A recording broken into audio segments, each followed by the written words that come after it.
c'est clair, limpide et andragogique, parce que de l'andragogie, pas de la pédagogie.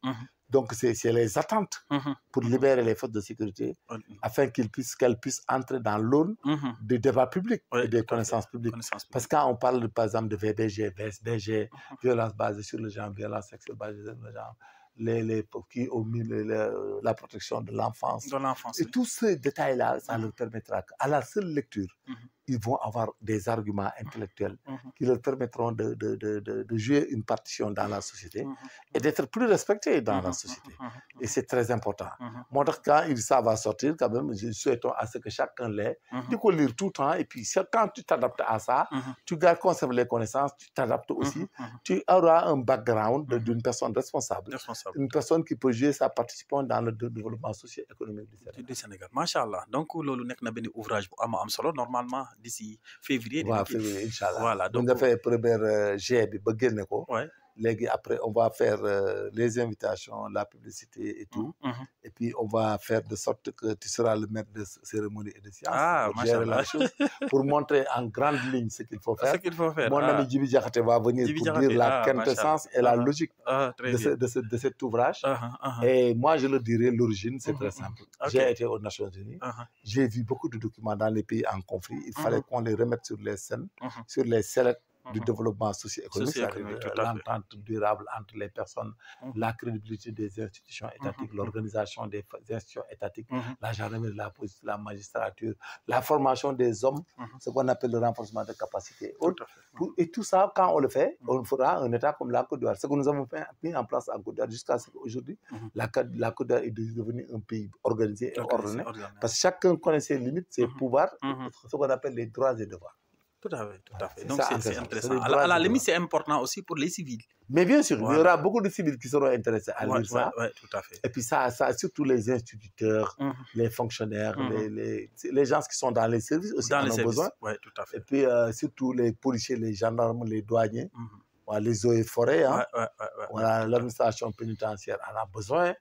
Tout ce qui porte la tenue, et voire même des magistrats qui en auront besoin pour tout à fait, pour les stages. Oui, machallah. En tout cas, c'est un ouvrage. Voilà que c'est un condensé. C'est outre que de lire de la littérature, qui est de l'imaginaire. Parce qu'il y a la littérature et la philosophie. Les gens font des livres en rêvant et en faisant des chiffres. Mais là, au moins, c'est de la science policière. C'est la pratique. Qui va vous donner au moins des connaissances aiguës et des compétences.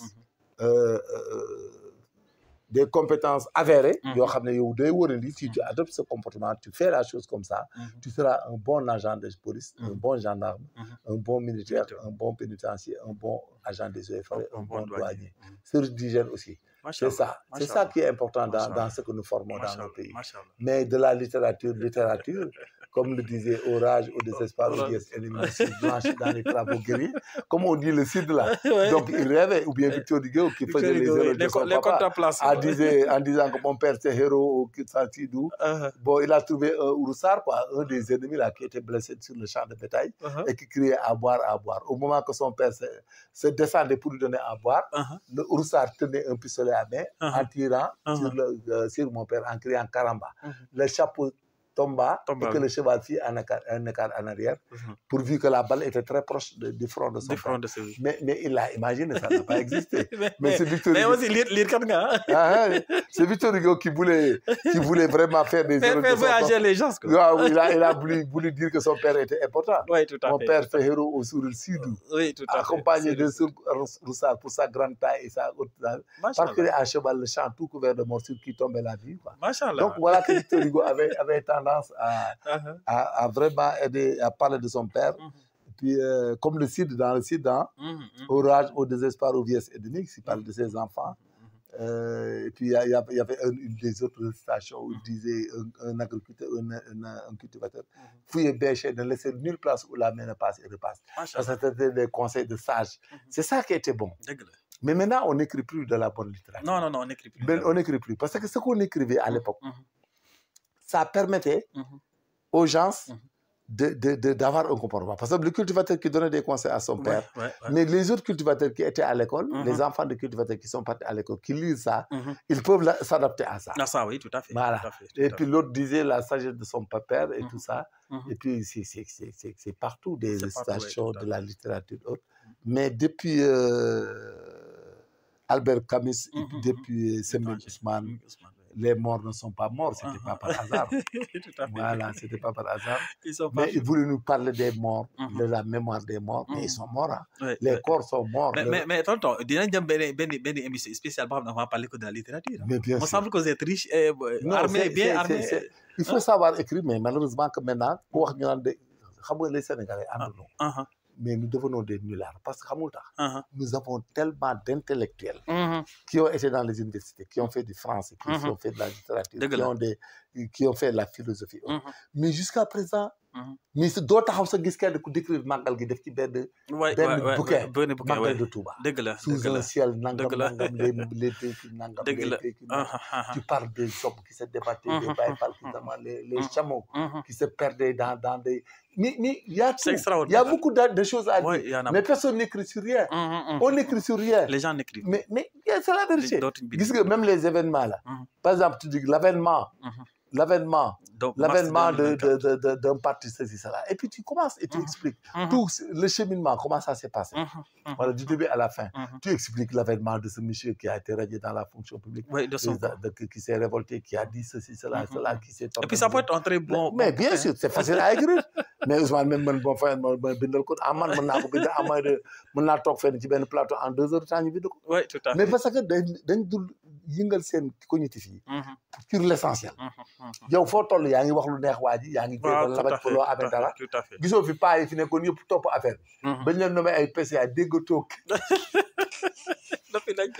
gars yi tuxu nañu fi ne nii xoolal ku nekk ngi seet looy denc pour dund ci ba dee mais c'est ça l'Africain moo tax yow je te jure bañ tout ça dire de non mais on ne va plus ils rangent les murs quoi ils se cachent parce que ils vont essayer de se domaine jéema seet loo dund nag mag nga loolu lañ lay wax moo tax il y a pas d'intellectuel âgé d'intellectuel crédible personne n'écrit et puis les gens n'osent pas se reconvertir tu vois quand tu pars en France aux États-Unis en Angleterre les gendarmes les policiers da nga gis ñoo xam ne à partir de leur fonction de gendarme ils deviennent des écrivains dans ce domaine oui tout à fait voilà da ngay gis ñoo xam ne aussi à partir de leur métier ils vont faire la psychologie pour du criminel oui tout à fait parce que ils étaient gens ils ont vu des cas ils sont tentés de ça da ngay gis ñoo xam ne ils sont dans les analyses. Ils font la biologie. Ils font autre chose après.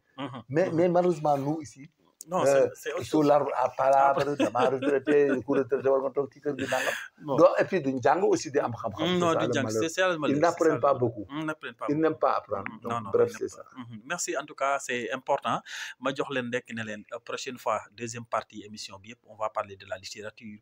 On va encore motiver la jeunesse, surtout africaine, sénégalaise, à ce que nous devons bindi, nous devons lire, parce que quoi qu'on puisse dire, dès que nous également lecture des magal doomi adama donc loolu yaakaar naa bu ñu ko jàppee dina am solo ci tënk rek ngeen dégg li may wax léegi ne ouvrage boobu nga xam ne moom bind na ko pour renforcer la formation des forces de l'ordre et de sécurité mais également pour permettre aux civils de mieux comprendre qu'est-ce que le civisme, qu'est-ce que la citoyenneté, qu'est-ce que le patriotisme, nan la nit wara taxaw réewam pour mu mëna ñong mëna développer mais également dans le respect des institutions mu nek ouvrage bu am solo ma ci en tout cas wo képp ko xamné homme de tenue nga rek ak civil yi ñu préparer wu parce que ouvrage bobu dinañ ci def ay plateau yu bari expliquer mais également ngeen préparer wu jën ko di ko lire bu ko défé rek dina len armer dina len permettre ngeen am des outils qu'il faut pour communiquer pour renforcer le comportement, que ce soit dans le cadre civil ou militaire. Donc, lu am solo la tonton looy tàggatoo. li may tàggatoo mooy loolu la ñuy wax donc li ñu tàggatoo en général on a fait le round-up. mooy éviter de donner de l'argent aux gens qui pensent qu'ils ont fait un acte de guerrier. Tout à fait. Guerrier de téméraire, c'est dangereux, il faut arrêter. Secondo, il faut apprendre des armes à des civils, parce qu'on ne sait jamais. Le maniement d'armes, la connaissance des armes appartient à l'agent de la police, l'armée. Il faut qu'on soit plus sérieux que ça. L'autre cas, c'est pour rappeler aux gens que le président de la République est une institution.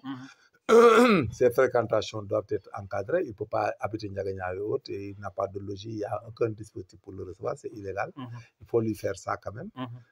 Et puis sa présence ne doit pas être un préjudice auprès de la population de Ndiaganiao. que Moussa Fall, nous le supportons ardument et avec toute responsabilité. Machallah. Voilà, donc c'est un haut commandant de la gendarmerie qui a fait son travail et qui l'a bien fait. Vis-à-vis des événements, il s'est bien comporté, il l'a bien fait. Tout à fait. Voilà, et que nous le félicitons, nous l'encourageons et qu'il peut compter sur nous parce que nous allons l'assister à tout moment, en toutes circonstances et en tout lieu. Sur ma responsabilité parce que nous avons une pensée noble. ñun duñu en nit wala di ko soxore wala di ko iñaane te mu nekk ci dëgg dafa def liggéeyam parce que man bu doon man la fi mu nekk def li mu def laay def machallah voilà donc képp koo xam ne da ngay jéem a ragal wala nga am looy xalaat wala dara ba tax nga ragal koo jàppale wala dara ça n'engage que toi tout à fait. mais nous le supportons machallah et puis on le supportera en tout temps en tout lieu en toutes circonstances machallah merci beaucoup yàlla na jàmm sax ci réew mi di ko ñaanal moom guddi fan ak wér gu yaram ñu mag ñi suñu mag yi dañoo baax ci réew mi parce que bu ko neexoon mu ne dem na à la retraite j'ai servi mon pays pendant des années donc damay toog ak sama njaboot mais defu ko jusqu'à présent mu ngi dox di wax loo xam ne mën na jëmal réew mi kanam mën na yee askan wi mais également mën na continuer di encadrer les forces de l'ordre et de sécurité là je pense que lu mu am solo la moom Major Kandji ñu koy ñaanal rek gudd fan ak wér gu yaram di ko ñaanal njabootam yëpp di ñaan nag jàmm sax ci réew mi te di leen wax également activer la cloche de notification et surtout abonner à la chaîne bi nga xam ne à chaque fois na leen indil kàngam indal leen koo xam ne waxtaankat la boo xam ne après di ngeen am loo leen ci forêt lu leen mën a yokk donc d'ici là portez-vous bien et bonne fin de soirée